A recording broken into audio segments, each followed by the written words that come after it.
Good morning, everyone, and welcome to another episode of the Profitable Home Services Podcast. I'm so glad that you're able to join us for this episode. I know you're busy, but hey, we've got some great pearls of wisdom coming back as we brought Stephen Shapiro back on again. We had him on here fairly recently where he talked about his personality poker. Well, today he's going to come and talk to us about his newest book called Pivot. It is a book you will want to pick up. As I was showing Stephen before we went live, mine now has sticky tabs on it, and it is very well highlighted because areas that I thought were super important. So that, in my opinion, is the mark of a great book. So you want to be sure and go out and get your copy of that book. And I know Stephen will give us some information on how they can make that happen. So welcome, Stephen. Thank you for coming back for another episode on our podcast. Well, great to be here again. We had so much fun last time. Why not do it again? That's right. I love it when I get a guest that is so amazing that I just can't help having them back again. Well, thrilled to be here. Let's have a great, fun conversation. Yes. Tell us a little bit about Pivotal. I know you're dressed all in purple. We got purple in the background. We're so color coordinated, and I blew it more blue. I could have wore purple today too. Didn't think about that. Well, I always try to wear purple. It's a color that I've loved. You can see actually in my bookcase here, I have some amethyst geodes, and I sort of fell in love with amethyst and purple when I was really young. And so it's just sort of been a color for me. And I discovered that purple is actually one of the colors of innovation. So I've been using this for most of my career. And the book Pivotal is basically, in some respects, the antidote to pivoting. We've come out of a period, certainly during the pandemic, where we're changing direction. The pandemic hit, we had to change direction. And then we had inflationary issues and interest rate issues, and we had to pivot again, and supply chain issues. And now we've got AI. And so it feels like we're spinning around in circle, out of control. And we're so focused on what's next that we're never really focused on what we need to do now. What's going to have the greatest impact now? And so I'm just trying to bring some level of stability back into the workplace, some level of sanity into the workplace where we actually get clear on what matters most rather than chasing what's new and what's the next bright, shiny object. You made me think of a comment of a person who was a client many, many years ago. He since has gone out of business from all the businesses that he was involved with. His main thought was, it's kind of like spaghetti, throw it against the wall and see what sticks. And I thought, no, that doesn't work. But it feels like we've almost been doing that for the last several years with all the pivoting and all the changing direction we've had to do. What stuck? Okay, we'll keep going with that. The rest, we just throw it away and keep going. So Yeah, that's why I think I so love inefficient. your book. Yes. Yeah, thank you. I mean, it's in doing that's really inefficient, but also if you have a larger organization, if you have employees, it's disconcerting to the employees because they want clarity. An employee wants to know how are they going to add as much value to the organization and to your customers and clients. And if you're constantly changing direction, changing strategy, pivoting, throwing spaghetti against a wall, well, it doesn't give anybody a sense of purpose or clarity. And so it just is, it's detrimental in so many different levels. So to me, what I love about the word pivotal is it's a play on the word pivot, but pivotal, unlike pivoting, which is about spinning around in circles, pivotal means being irreplaceable or of crucial importance. And I think that's what we all want to be to our customers and our clients. I can't think of anything better than to be irreplaceable and of Yeah. crucial importance. I know I strive really hard to fit that role for my clients. I know you do too for your clients. And I know that all of our home service businesses are working so hard to fill that role for their customers and their clients as well. Absolutely. So tell us some more about being pivotal. So the primary purpose of Pivotal is instead of focusing on what should change, which is really what a lot of people, when they think about innovation, they equate it to change. But the reality is sometimes knowing what shouldn't change is more important. And so inside of our organizations, there are things that should be timeless. Because if there are if there's nothing that's timeless, if everything is changing and shifting, well, we've got a business that's built on quicksand. You wouldn't build a house on quicksand, but we build businesses on quicksand. So what we need to do is have a solid foundation. And sort of the analogy I use for being pivotal is actually a move from basketball, which is the pivot. And I always have my little basketball here Ooh. because I figured, and it's a purple basketball too. Uh, and if you think about a pivot in basketball, I mean, basically in a pivot, you've got a foot that's moving around in circles. And in business, anytime that we're focused on a pivot, we're focused on the foot that's moving around in circles, a change, a shift of direction.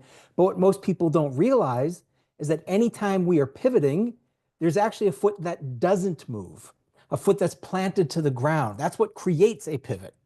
And so this book is all around the foot that doesn't move, the planted foot. It's around what is timeless inside of our organizations, that if we focus on these and we double down our investments in these areas, we get much larger returns rather than chasing every bright, shiny object that comes our way.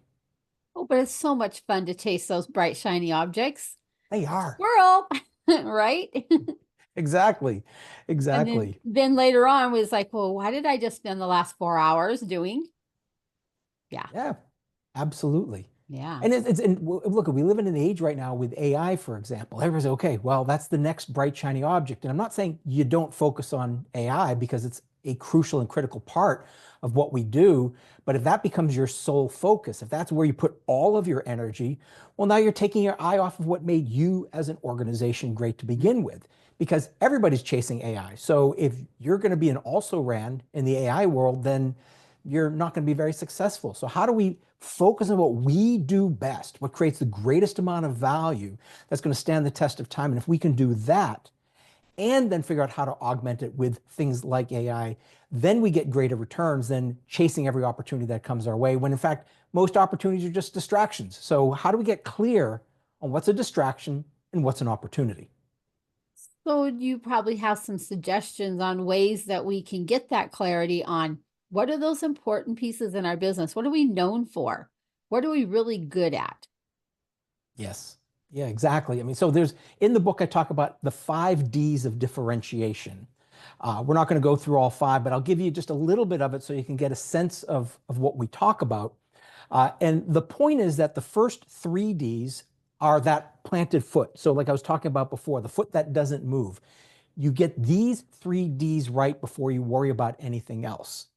So when we hear the word differentiation, most people only focus on the part that says different, different, but it's not about just being different. That's only one of the 5 aspects. So the first 3 Ds are distinctive, desirable, and durable. And I'll just break those down real quickly. Distinctive means it's something that you do that no one else does, that it's different. I mean, that's the different part, but it's almost never, and this is an important thing, is our differentiator. What makes us different is rarely a product or a service or an offering. So if you're in a service business, it's rarely the specific service you offer that makes you different. It's a capability that you have in your organization that no one else has, that's going to help you differentiate yourself, be different in the market, be distinctive in the market. And then the second one is desirable. And desirable just means the world must want it. Being different for the sake of being different doesn't matter. You know, I could run around and wear purple clothes. Nobody cares the fact that I'm wearing purple. I do it because it makes me happy. But nobody says, oh, I hired Steve because he wears purple clothing. No, that's not. Look, it's different, but it's not desirable. So we need to make sure that what we create, what makes us distinctive and what makes us differentiated, is from the perspective of our customers and our clients in their language. What do they want? What do they desire? What do they need? And when you have those first 2, the distinctive and desirable, you're at least on the right path. But the third one is critical, which is durable. And durable basically says what you offer today will be distinctive tomorrow. If what you offer is easy for someone to replicate, then you're not going to have something that's differentiated. You're going to have to keep on reinventing yourself. So I always say that differentiation is you doing something that no one else does, that no one else could do, that creates the greatest amount of value. And when you have those three, at least for today, you have that planted foot. That's the part of the business that doesn't change. And when you get clear on that differentiator, you want to innovate where you differentiate. You want to focus on your differentiator and use different strategies for other parts of the organization. Wow. I am so impressed with That's a all lot. that. That is a lot. And I'm sure our listeners are going, could you say that again? So you can catch a replay on this one so you can back that up and listen to what Stephen had to say again. I know in my own organization, we've just come through a massive employee challenge or staffing challenge.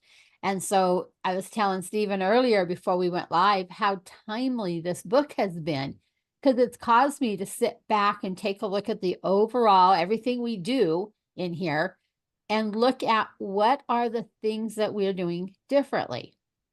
Everybody, or most all accounting firms out there, can do payroll. They can do sales tax. They can do workers' comp. They can do bookkeeping. But not every accounting firm out there can work with a home service business and help them become more profitable, help them look and find more tax savings, and then help them to come up with plans on what to do with that tax savings. And that's our differentiator right there. So therefore, I need to be scaling back on those other things that are taking up my time, keeping my foot planted in these areas where I can make a difference in people's lives. So very timely with me reading your book, knowing you were coming back on the program. Yeah, and what you just said is a great articulation of really the key concept, which is we can't be great at everything. So if we try to be great at everything, we'll be great at nothing. And therefore, what we need to do is if we figure out our differentiator, and you articulated it perfectly, well, all the other things that everyone else does in the accounting world, well, maybe there's different strategies. Maybe you don't have to be the best at it, just have to be great at it. And to be great at it, maybe you partner with others, maybe you use different technologies that allow you to automate things, whatever it is, but you shouldn't be putting all your energy there. You figure out what capabilities, again, it's the capabilities that you have that no one else has. So you're focused on a particular industry niche. You're focused on profitability, tax savings. These are the things which are going to differentiate you. So put your energy there, and then you figure out strategies for everything else. So I am so thankful that we set this up a couple months ago. I ordered the book and was able to dig into it. It was very eye-opening at a time when I needed some clarity because my head went down, because now all of a sudden all that bookkeeping stuff landed back in my plate. My head went down and I went into triage mode. And you can't run a company and be a CEO of your company when you're in triage mode. Or I won't say you can't, but you don't do a very good job of it. And you don't get much sleep, and it's not good for you as a human being, and so that wouldn't be good. So the key with all of this is just figuring out what you do better than anyone else in the world and put your energies there as much as possible. Because again, you can't be great at everything, so figure out what you are great at and double down there. Knowing what not to do is quite often as important as knowing what you should do. Knowing what shouldn't change is quite often more important than knowing what should change, because it's easy to focus on change. But if we get clear on what is our anchor, what is our foundation, our planted foot, and we put our biggest investments there, we're going to get much larger multiples on our returns. And I'm thinking of our home service businesses that we work with. So many of them, that planted foot or that differentiator is their level of customer service that they can do compared to some of the bigger companies or the national type companies, and some of those. Your smaller businesses can make those decisions, make those choices. They can move faster. They don't have to wait for corporate approval, some of those types of things. And I've seen them just shine in areas when we get into those kinds of topics on brainstorming. How can they make themselves different while still maintaining the level that they've been giving or even exceeding it? And we've had some pretty cool conversations on that over the last few years with these businesses. And that's a great perspective. I mean, for me, one of the things that we can also do is look at what might be a perception that is a weakness and how we turn into a strength. So like you're saying, size. Sometimes it's like, well, if I go to the big organizations, we know, like there's the old joke back in the 80s or 90s, like if you hire IBM, you'll never get fired. Yeah, but you're not going to get the best solution necessarily. So maybe size is perceived as a weakness. How do we turn it into a strength, just as you did? Or like in my case, I don't have an industry expertise. I'm in every industry. So if somebody's looking to hire somebody who has financial services expertise, and that's what they do, and they say, well, what's your financial services expertise? And I say, well, I'm not an expert in financial services. I work in every industry. It's like, well, then why do we need you? And I said, that's exactly why you need me. You could find an expert in financial services. I bring the best thinking across all industries. I connect the dots. So it happens in retail or healthcare. I can bring that to financial services, which is going to give you breakthrough solutions. So if somebody comes to you and says, this feels like a weakness, it can always be spun as a strength if you do it the right way. And I'll spin that back into my own business, being an accountant and having an accounting firm behind all of this. Why am I over there playing in the business coaching world? Shouldn't I be doing accounting stuff, putting little numbers in little boxes? But how about having a business coach who's really focused on profits, but has the numbers behind that they can bring to you and help you understand your numbers, which ultimately helps you drive up your profits. Because now you're not afraid of your numbers and now you can embrace them and work with them and start improving them. So, Yes. here again, taking that, you're just an accountant. Yeah, but Well, and what's great is our experiences collectively, and sometimes we don't even see them. So you were talking about being a coach and a consultant who has an accounting background, and bringing those together is powerful. But it's sometimes even our hobbies. So for example, I'm a musician and I'm a magician. And you wouldn't think they have much to do with innovation, but in fact, I use music as a metaphor. In fact, in Pivotal, there's a whole section where I talk about what we can learn about music and apply it to business. But I also use magic as a thought process. They make the impossible possible. So when I look at what makes me distinctive, it's not just the fact that I have this content and I can give speeches. There's a lot of people who do that. But I'm an engineer who has all these diverse backgrounds. How do I blend them together in a way that has the greatest impact? That's how I create something distinctive that people will then remember, that will create value, and that somebody else can't do because they don't have my life experiences. now I love to bake. I should figure out how to factor that in there, shouldn't I? Why not? Why not? I mean, I do. Well, let's just take cooking for a second. I'm not a great cook, but one of the things which I always remembered was uh, early on when I was doing some work, we were looking at trying to create a program, and everybody wanted the cookbook. They wanted the recipes. How do we do this? And I said, no, recipes only allow you to make one meal. So I found this thing called the spice chart. And a spice chart is something which tells you which spices go together for what types of foods, and if you blend them just the right way.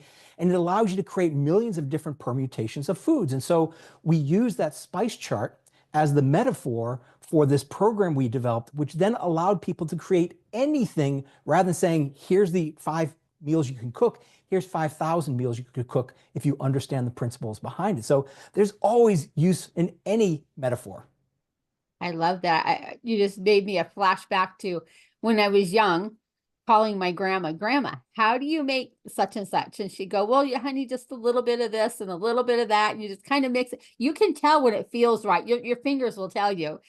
And being so frustrated early in life when she would say that. But now I totally agree wholeheartedly, whether you're cooking or baking or in your business, you learn the feel. You learn for the Yes. cadence. You're watching, you're listening, you're doing those types of things.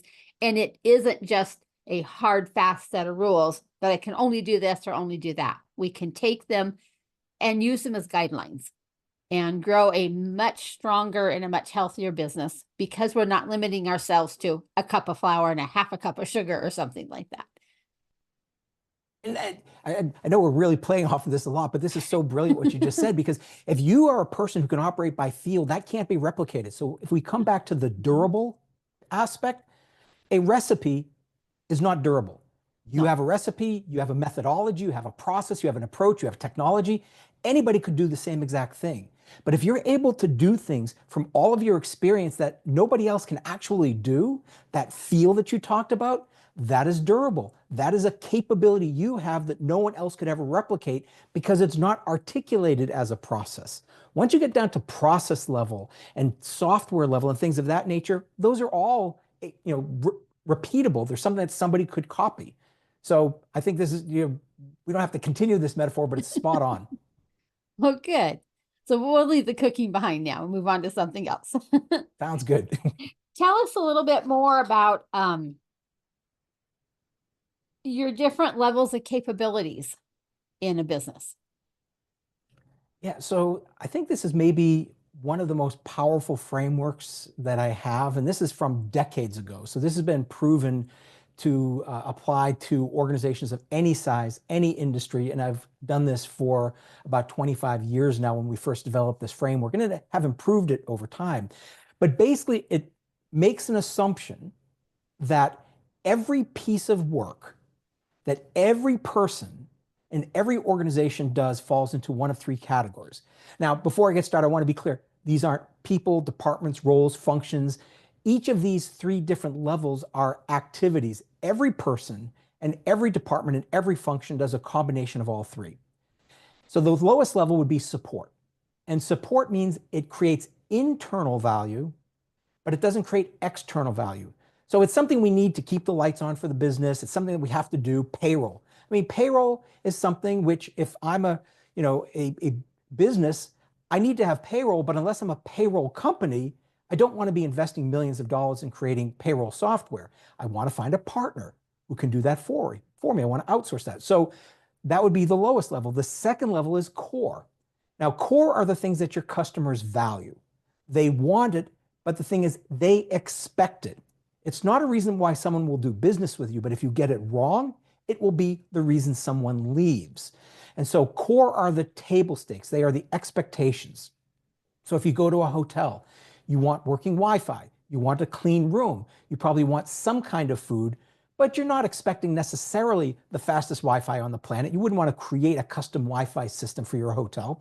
So the core are the things that have to work well, because we will lose customers if they don't work, but we're not going to attract customers if they're the world's best. And that leads us then to the third level, which is differentiation. And differentiation is basically what we talked about, things that are distinctive, desirable, durable, and then the other two Ds that we didn't cover yet.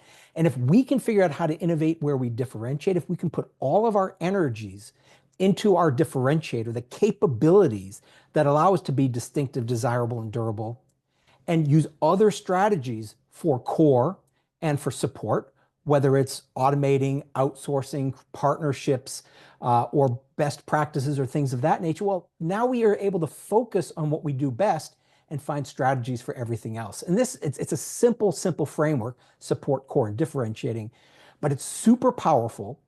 And I'll just add one last thing here, which is your goal is to make sure every person, and this is the fifth D, which is disseminated, you want to make sure every person in your organization understands what makes you differentiated. And you want to make sure that each person in your organization is spending as much time as they possibly can on what makes you differentiated. And if everybody has that clarity, then they can use those different strategies for core and support. So my question is, how do we get our team members to get that clarity? And I'll take an example of let's say an HVAC company. Most of their team is out in the field almost all day, every day. Occasionally they come into the office, whatever. So you've got a couple office people, but how do you get the rest of the team in on this? I know that's a struggle anytime you've got team members where they're not all under one roof.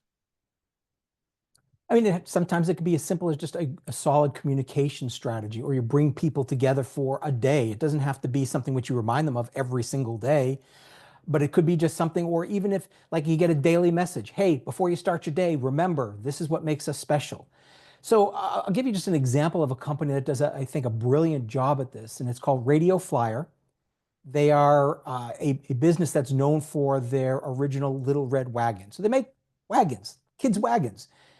Everybody, there's 1,000 companies that make red wagons. So their differentiator isn't the wagon, but they have a different differentiator. So Robert Passon, who's the current CEO, grandson of the original founder, he talks to people, and every time he says, hey, when you think of Radio Flyer, what do you think of? And nobody ever said a wagon. Everybody always said, oh, first thing that happens is their face lights up and they smile, and then they tell a story about the wagon. It's never about the wagon itself. It's like, oh yeah, well, I had a wagon, but it was a spaceship or it was a flying carpet, or we use it as the centerpiece at Christmas time when the tree was on and we'd roll it through the house. And they would have these memories that lasted a lifetime. And many of these experiences that people had were from decades ago and they remembered. And so they realized our business is not wagons. Our business is creating smiles and memories that last a lifetime. And so to answer your question, every person inside of Radio Flyer knows this is their purpose. This is their differentiator. This is what makes them special. So if you're a person who's answering the phone, that person knows my goal is to, yes, solve the customer's problem, whatever reason they're calling, but they should leave with a smile and a memory that lasts a lifetime. If they go into the Radio Flyer store in Chicago, yes, it was designed to sell wagons, but its main purpose was no matter whether you buy or not, when you leave, you have a smile and a memory that lasts a lifetime. And so this gets cascaded down, and it doesn't have to be a long, complicated communication strategy, but people need to at least understand the importance of this. And if you can't take a small amount of time, so the HVAC industry, where people in the field, if you can't take a small amount of time to make sure every person has that understanding, you're not going to be as efficient as you possibly can. And therefore, you're not going to get the results. So time spent up front communicating this, disseminating this, and making sure people understand it pays itself back in dividends down the line. And in fact, I've got some examples in the book around the HVAC industry because I've done a fair amount of work in that industry. And I'll give you can I tell a quick story without mentioning specific companies around this? You bet. Sure. So that innovation targeting matrix I just talked about, the support, core, and differentiating. So when I worked with this HVAC community, that was something which the light bulb went on for them, because what I said to them is, if you figure out your differentiator as an HVAC organization and you meet with your customers and your clients, now in some cases they might be individuals, but in many cases for this organization, they were larger commercial properties. And I said, if you can understand what their differentiator is, your customer, your client's differentiator is, now you understand how you can help them innovate where they differentiate by taking everything else off their plate. So if, as an HVAC organization, if what your differentiator is core or support for someone else, that's what you target, that's what you sell, and it gives you the greatest power and leverage in conversations. So it's really matching those things together could be incredibly powerful. That is amazing, because I don't think your average person would even think about looking to your customers or your clients as to how can you help them in this area. Hard enough figuring out our own, let alone trying to help somebody else. So that's amazing that you were able to pull that together in that industry.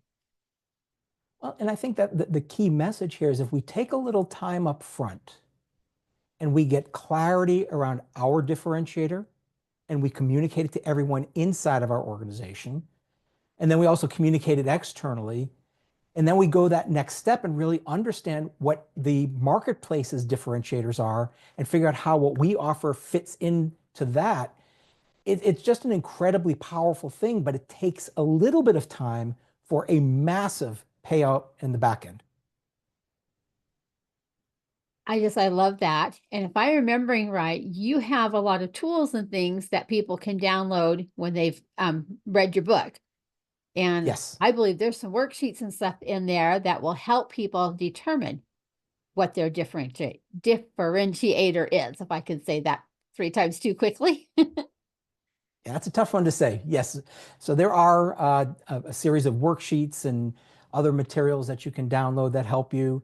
And they sort of supplement the book. They won't make a lot of sense without the book necessarily, but when you have the book, they help you take what's in the book and bring it to the next level. And those are all free. There's a link inside the book. Right.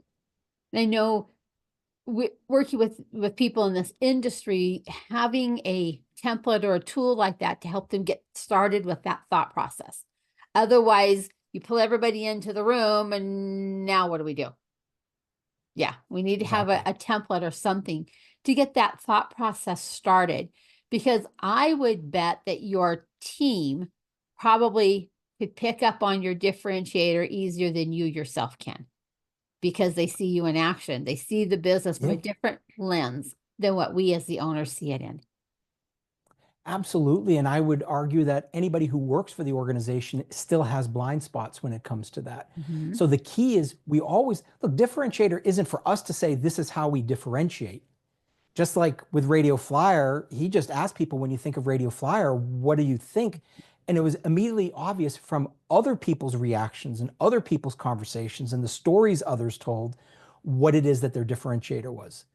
But you could sit around and try to come up with it, and it's rarely something, because if we look only internally with internal people, we're missing the mark. We need to be desirable externally, which means we need those external perspectives. So that's the first thing. And then the second thing that I find quite often is it's hard for us even in that, because we have so many assumptions we make about our industry and our customers and our clients, that I find it useful to have a third party to help with that process. So when I was looking at my differentiator, I hired somebody. I hired a consultant to actually help me go through my process, to help me determine my differentiator, because without that, I would have probably misinterpreted the data. So these tools and templates are a start, but find some people that you can work with that'll help you get some really fresh perspectives and unbiased perspectives. That's really incredibly useful. This has been great, Stephen. Thank you so much for, number one, writing the book and then sharing it out there so that we could all take advantage of it. I know that if you look at across America, there's so many people that have written an amazing book, but it never gets published. It never gets finished. So thank you for finishing it and publishing it and sharing these thoughts and ideas, because this has been a great, great topic, and one I think that's so needed, because we have spent the last several years just pivot, pivot, pivot, pivot, pivot. Almost wherever the wind blows, we've had to pivot to keep our businesses going, and never even thinking about the planted foot. What is it that we do so well? This has been a great topic. Well, thank you. Thank you. Yeah. And I wrote it because I did feel it was timely. I saw the pain and stress in people's faces with the lack of clarity, and I just wanted to bring some clarity to a world which is unpredictable and uncertain. Right. Yes. So now I'm going to come to our question that we ask at the end of pretty much every single podcast is, based on what we've been talking about, what's a unique profit leak that you've seen in this area as you're working with different businesses? I would say that one of the key things is, and one of the key messages of Pivotal is to go deep. It's not about getting more customers or even more revenues. Profitability is a combination of revenues and costs, and we need to look at both sides of the equation. And so a lot of times we chase revenues thinking that's going to give us profitability. And I think sometimes the best thing for us to do is figure out who we're not going to do business with, or who can we go deeper with. So instead of chasing more customers and clients, maybe what we want to do is create more and greater value for our existing clients. An example of this, just real quickly, is Otis Elevator. So they're in a similar-ish type of business. And what I love is they were in the elevator manufacturing business. And then at some point they realized, no, we're not elevator manufacturers. That's not our differentiator. We are elevator experts, all things elevators. We don't just make them and install them, we also can service them. But that was a part of the business they didn't focus on. So instead of trying to sell more elevators, they try to figure out how can we service elevators, and that's now by far the most profitable part of their business. They went deep. It wasn't about more customers or even more revenues. It was about creating depth of relationship with customers so that they can then ultimately get greater profitability. Sometimes that means even fewer customers. It does. Yes. And I know in the home services industry, a lot of them have been working hard on creating some sort of a membership plan so that you can service this group. And it's not 100% of your customers, but it's this top group that rises to the top. Then you're able to give them a much better or much deeper level of touch and relationship and the things that they're really wanting, versus the customer that's more of it's just a transaction. Because there are people out there that want that relationship and they're willing to pay for it. And I've seen when they implement this type of a program, that additional money that these people are willing to pay goes straight to bottom line profits, because most of the time it costs minimal to put this type of thing in place. So I love that as a profit leak, because I see it more often than I'd like to see it. Yes, Yeah. for sure. Yes. So thank you so much for sharing that. Where can somebody go to pick up a copy of your book? Because they can't have mine. Mine's taken. And yours has all the great notes and highlights. It's probably worth more because you've done all the work of highlighting the important parts. The best place to go is thepivotalbook.com. And there will be access to the book. And from there, you can navigate to me and all of my stuff that I also offer, like personality poker that we talked about last time and Right. other things. So And that's then you've got, thepivotalbook.com. okay, and you've got lots of other services out there that they can take advantage of. Well, like what you were talking about is I realized if I'm just going to be a keynote speaker, which is a transaction business, and I have to do 30, 40, 50 speeches a year, well, what if I convert a small percentage of those into a deep value relationship? So I have something called the Fast Innovation Mastery Program. It's an intensive deep dive into my content. People get incredible value from it. I'm not looking for more customers. I'm just looking to take customers who liked my keynotes and say, we want this. We want to institutionalize this inside of our organization. And that's a great way of driving greater profitability.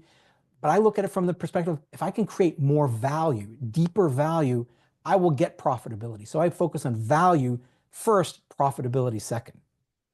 And profitability always follows value. Always. That would be the hope. Yes. Yes. There are no exceptions. Yeah. Well, thank you so much, Stephen, for joining us again. And I just appreciate your willingness to come on the program and to share with not only just the home services community, but with all these other industries that you work in, because it is so important out there. Being in business is hard. There's nothing easy about it. Yes. So thank you Yes. again for coming on. And just want to remind everybody, it's not how much that you have as your top line revenue. That gross number is not as important as your bottom line number, your bottom line profit, the amount of money that you get to keep, the amount of money that you're putting into your profit first accounts, to where you've got your profit account, your tax account, all these different accounts that we're funding. That number is way more important than that top line revenue. Because I've seen small companies with nice big profits, and I've seen big companies with small little profits. And so we really want to work on not how much we bring in, but how much we keep. So be sure and check out all of our free tools that we have to offer. We've been sharing our monthly nut template lately, so you can see how much it costs to actually run your business each month. That's a number that very few businesses know. And at what point in the month do you start becoming profitable? Is it the 15th of the month, the 20th, the 28th? We hope not. When do you become profitable in the month? So be sure and grab your free copy of that, as well as anything else that we have offering here in our show notes. And thank you again, Stephen.